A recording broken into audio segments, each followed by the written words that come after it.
সকালবেলা মাছ কিনতে গেছিলাম বাজারে। এবার বাজার যেতে গিয়ে দেখছি সিএসসি লোক এসছে, বড় বড় গাছগুলোকে ছেটেছে, দিয়ে নিম গাছও ছিল, প্রচুর নিম পাতা। ওরা ডেকে ডেকে সবাইকে দিচ্ছে, আমি এতগুলো নিয়ে এসেছি।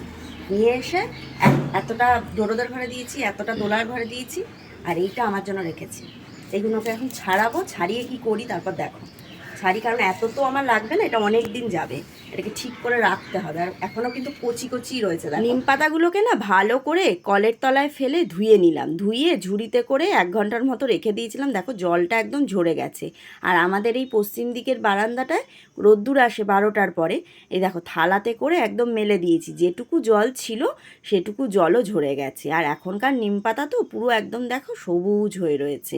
শুকনো কড়াইতে একটু নেড়ে নিচ্ছি, দেখো একদম মুচমুচে হয়ে গেছে।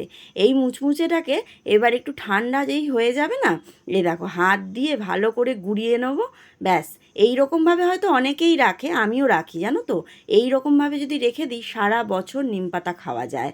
আর মানে এরপরে তো একটু বুড়ো হয়ে যায়, এই সময় কচি কচি থাকে। এই সময়টাই পাতাগুলোকে এইভাবে রেখে দেওয়ার একদম ঠিকঠাক সময়। কয়েকটা পাতা দেখো আবার হয়নি বলে আমি কড়াইতে নেড়ে নিয়ে এসে আবার ভেঙে নিলাম এর সাথে।